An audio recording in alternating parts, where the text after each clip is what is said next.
5:30. So I'd like to call to order the Finance Committee. It is Thursday, March 25th. It is 5:30. I will take roll call. Mr. Salgado present, Mr. Schultz, Here. Mr. Butita, Here. Mr. Arena, Here. Ms. Crosby, Here. Mr. Hoffman, Present. Mr. McDonald. Here. Let the record reflect, we do have a quorum. Next item is approval of October 29, 2020 minutes. Can I get a motion and a second, please? Motion by Mr. Hoffman, second by Ms. Crosby. Thank you. Discussion on the minutes? All right, seeing none, I'm going to go ahead and take a roll call. I'm a yes. Mr. Schultz? Yes. Mr. Butita? Yes. Mr. Arena? Yes. Mr. Hoffman? Yes. Ms. Crosby? Yes. And Mr. McDonald? Yes. All right, motion carries. Thank you very much. Mr. Thompson, was there anyone signed up for public comment? No, Mr. Chairman. All right, thank you, Mr. Thompson. We'll omit the public comment and move on to our first item, which is ordinance providing for the issuance of approximately $3.725 million for general obligation refunding bonds, alternative revenue source, Series 2021A. Can I get a motion and a second to put on the floor? Motion by Ms. Crosby, second by Mr. Hoffman. Thank you very much. Mr. Thompson, Mr. Richter, discussion on this, and then we'll take questions. Yes, thank you, Mr. Chairman. I'll turn it over to Dave. Both of these business items in front of you this evening are refinancing existing debt to take advantage of lower interest rates and the resulting savings in debt service payments to Winnebago County, but I'll let Dave handle the specifics on these business items. Thank you. Okay, thank you, Mr. Chairman. And the first one is item E, which is refinancing $3.725 million in debt refinance. The aggregate savings will be $349,000 over the term of the bonds.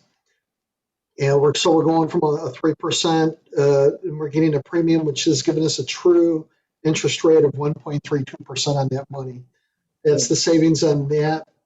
And on the second one, item F, for 1.465, we're going to save approximately $114,000 over the term of the bond for a true interest rate of 1.47. So not as good because it's a smaller issue, but we're very pleased with the activity on these bonds. As you know, we've had an issue with Moody's as far as our rating, but the bond sale actually went very well, and these are very competitive rates and slightly above what we anticipated our savings would be going into this. So this was very beneficial for the county.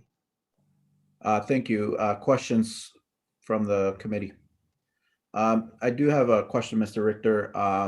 Do you know where the payments are going to come from? General fund, where are we allocating of getting this money to pay the repayments for this? My understanding that these are host fee funds. These are alternate revenue bonds. Okay. So in essence, it'll generate savings for that fund. Okay. So currently, that's where we're paying it off right now from the current bond, and we're just refinancing. So that's essentially where that money is coming from for the repayment. Correct. All right. Yes, Mr. Arena. Thank you, Mr. Chairman. Mr. Rickert, what was the purpose of the original borrowing? I saw one of them was for Baxter Road capital improvements. What was the other one for? I believe it had to do with the water system that had to be built in addition to on the TIF district related to that construction. So it's both Baxter Road? Correct. Okay. Different aspects of that, but you are correct. Okay, thank you. Any other questions regarding Yes, these? Mr. Schultz, Yes, go ahead, Mr. Schultz. thank you. Does the life of these payments on the bonds, particularly related to those that are being paid by host fee funds, go beyond the anticipated host fee revenue stream? Very good question, Mr. Schultz. The duration is the same as the original. These go out to 2031 and then expire.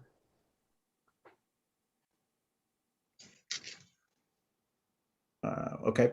Any other questions regarding this ordinance right now? All right, seeing none, we'll go ahead and take a vote on this. I will go ahead and call the roll here. I'm a yes, Mr. Schultz, Yes. Mr. Arena, Yes. Mr. Butita, Yes. Mr. Hoffman, Yes. Ms. Crosby, yes, Mr. McDonald. Yes. All right, motion carries unanimously. Our next item is ordinance providing for the issuance of approximately $1.465 million general obligation refunding bonds alternative revenue source series 2021B. Can I get a motion and a second, please? Motion by Mr. Arena, second by Mr. Butita. Thank you very much. Are there any questions? I know Mr. Ricker kind of touched on the details behind it. Are there any particular questions regarding this? All right, seeing none, we'll go ahead and take a vote on this. Myself, I'm a yes. Mr. Schultz, Yes. Mr. Butita, Yes. Mr. Arena, Yes. Mr. Hoffman, Yes. Ms. Crosby, yes, and Mr. McDonald. Yes. All right, the motion carries. Thank you very much. Are there any other matters to come before this committee? Yes, go ahead, Mr. Butita. Thank you, Mr. Chairman. I just have a real quick request before we adjourn. I assume our next finance meeting, we're going to resume our discussions regarding that Senate Bill 1721.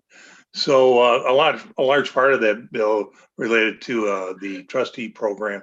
So it's my understanding, right, if I remember correctly, our original IGA stipulated that our new agent was to report to, I think, the county treasurer, either monthly or quarterly, I forget which one. Then when we brought Mr. Rickard on, I think that information was to go to him. So I don't know if it's a request to Mr. Rickard or should be to Mr. Chiarelli, who is actually the trustee. But I think a report coming from our agent to us would be helpful and insightful to address or to understand some of these issues that's being brought forward in this resolution or the Senate bill. I know I was just a bit confused. I know Senator Stottlemyre was enthusiastic, citing that our county was very successful, and other counties wanted to emulate it. I don't want to put words in Paul Arena's mouth, but I think Paul was a little concerned about the viability of the one section, like the maintenance or mowing part of it. So I think it would be overall good for the county board and this committee to have an understanding of our status of our trustee program, and then help us talk about and decide how we want to vote on this issue. So if I could make that request for our next meeting, I appreciate it. Absolutely, Mr. Butita. Mr. Richter. Yes, at the request of Mr. Chiarelli, Chairman Chiarelli, we are going to have the tax agent do a presentation for the Finance Committee at the April 1st meeting. And the thought process was thereafter, every quarter, the tax agent will personally come in and do a presentation so you can directly ask questions and interact with them to get those reports from them. Follow up, Mr. Butita. Well, yeah. When's our next finance meeting? Will that be before or after that April 1st presentation? Our next finance meeting, I think, is April 1st, isn't it, Dave? Correct. That's when they'll be there, is for the next regularly scheduled Finance Committee meeting. Absolutely, Mr. Butita. Good thoughts there and good question on that. Are there any questions, comments regarding this? All right, seeing none, are there any other matters? All right, seeing none, can I get a motion to adjourn? Ms. Crosby, can I get a second? Mr. Butita and Mr. Hoffman, thank you. All in favor, please sing by saying aye. Aye. aye. All right, opposed? All right, we are now adjourned. Thank you very much. Thank you.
Hello, Chairman.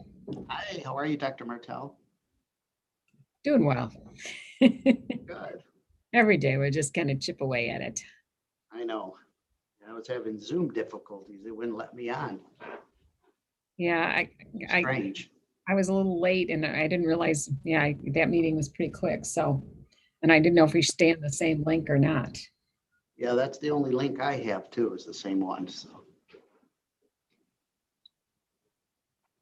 Yeah. So hopefully it doesn't cut out.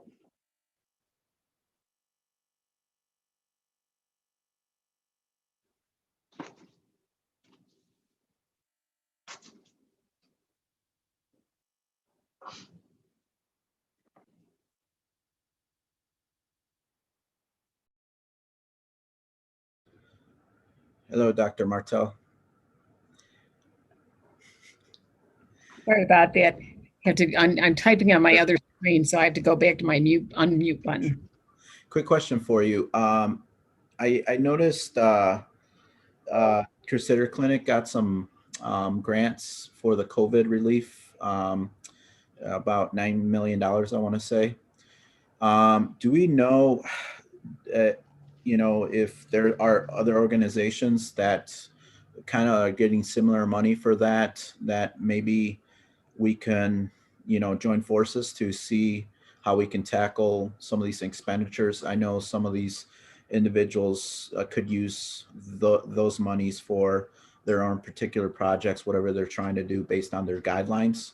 But is there a way that we can sort of coordinate universally across the county, knowing that Crusaders receiving a grant, $9 million for the COVID, similar situation with the county and stuff like that. So I know that, I think it'd be kind of good to kind of, work together within the county to for those expenses. And then obviously, working to see how we can allocate those resources across their institutions or whatever the case may be through the county. We can certainly ask them about that, but I think that their funds, the stream of that was dedicated simply to federally qualified health centers. So I think that what we're seeing is that the health department, the county are coordinating, we're coordinating across our pandemic expenses that are out of the, I'm going to get it wrong, the CARES Act Sure. and the Rescue Act. Differently than like grant funds that I get separately, like I may get a COVID tracing grant, right? And so on some of these efforts, we certainly could bring groups together to figure out how I'm going to say, leverage the funds to their maximum. But some of them are really restricted type funds. For instance, those that are coming into some of the schools, like, Yep. like, for instance, you can't use that to cover the cost of vaccination, right? Because the vaccine's being provided as a federal asset at no cost to the institution, right? Right. So, I'd have to read a little bit more about that, because right now, Crusader is not one of the agencies that was identified for federal participation to receive vaccine directly. So of my apportionment, I apportion vaccine to them, right? So absolutely. Obviously is a way, a mechanism to increase vaccination. So, but I don't think there'd be, and I haven't read, I saw the same press that you did. Right. And, how is it being used or what, I think so. And from my perspective, I'm not trying to take their money away or any of that nature. What I'm trying to do is essentially, if we are getting the same dollars for the same uses, then essentially if the money is not being used up, I'm assuming the money goes back to the person that gave this, in this case, the federal government. But just wanted to see if there's some coordination. I know multiple individuals, knowing the only one that I know of is Crusader, the city of Rockford, and some of these other areas have gotten some funding. So I was just kind of wondering if across the board there is some sort of allegiance, I guess, to kind of look at what our COVID, guidelines are for use of funds.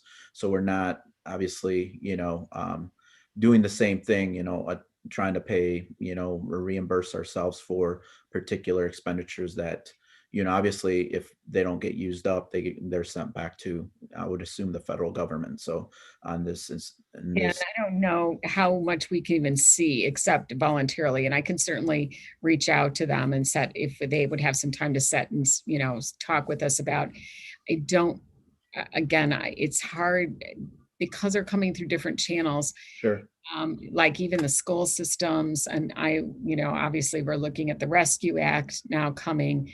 And then I know there's going to be rebounding. We've got all so many acronyms now. The rebounding and rebuilding stronger, whatever that is, for the infrastructure kinds of things. And leveraging every dollar we can, right? That's really what we're absolutely. talking about, is say, I think we don't want to duplicate efforts. Where it's appropriate, we need to duplicate, but certainly we want to leverage every dollar we get to maximize the impact for the community. So I certainly can reach out.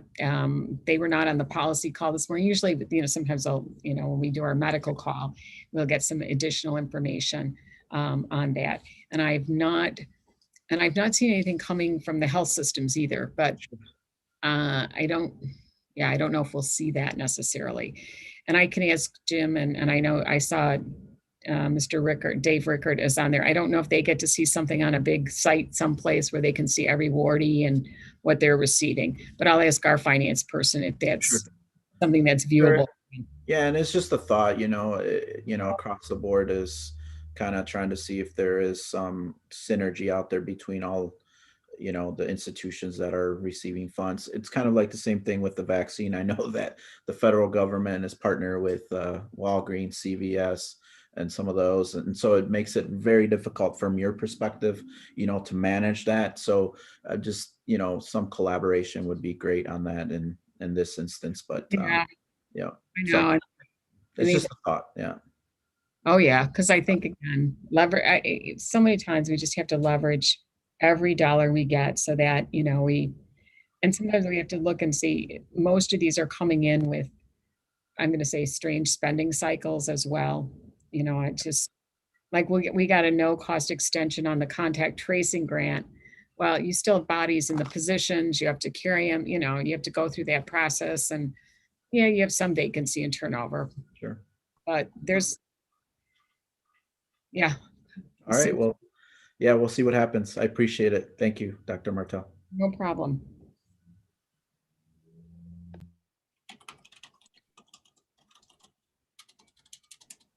Hey, Dr. Martell. Hey, Mr. McDonald, how are you? I'm doing well. How are you this evening? Good. I can call you after the meeting if you'd rather. I guess seeing that we are being recorded on live on YouTube, is the health department seeking alternate sites, smaller sites for vaccinations? So over the next, when I say yes and no, I'm going to tell you why yes and no. We are going to have two kind of what we call fixed sites, right? We have the Sandy Hollow location, and then we will have the New Zion. We are still doing some what we call smaller sites in between that. But eventually after, kind of April 12th, which is when it opens up to full, according to the governor's plan, to everyone, then we're really going to have to figure out how we get the most, I'm going to say, area for most efficient use, right? Because we're going to have larger quantities of people. So we are still doing some smaller, like I'm going to say pop-ups, especially in areas and locations where vaccine uptake may be lower, right? Looking at our data related to that. And we've got some days planned for some of the new groups coming up. And so this is, we've got a day planned up for the restaurant workers, right? We have those opening up. We have I know that some of you are part of governmental group that we've got a smaller site planned for. And in addition to, we've got some like pockets of different, not only employment groups, but also then some pockets of, language issues or disability groups that we want to bring, in a different kind of scenario where it might make more sense. Sure. And I work at a manufacturer. We never did shut down. We were deemed essential and we provide services. So I know our HR has reached out to your staff, trying to get an on-site vaccination. And if I understand the question properly, our HR representative was asked if we'd be willing to have an on-site clinic for the general public. And I would just want to know if it seems logical, if you think that's something your department asked for, or if our HR representative understood. Some of our manufacturings, for instance, and probably one I'm most familiar with, because we just had it, was up on like Winnebago, Peck, and Durand, right? We pulled together different smaller manufacturers, grocery stores, and we did it at the high school. They agreed to, so it was like it was an all kind of call out for those areas. So where we can pull in, when we say the public, we're talking about those individuals where we might pull together different manufacturing groups, or maybe manufacturers and clergy and something in your region, right? That makes sense for them to come to. Because again, kind of, I'm going to say pull the resources together as we can, because this vaccine has some challenges. And typically we try and at least get 100 in, at least in a session, so we can get in and out in 2 hours. That's kind of the plan. So we're asking manufacturers if they'd be willing, if we do a pot at your location, maybe you have under 100, would you be willing to kind of have 2 other businesses come in with you, right? Perfect sense when you said it that way. Now it clicks. I understand. Thank you. No problem.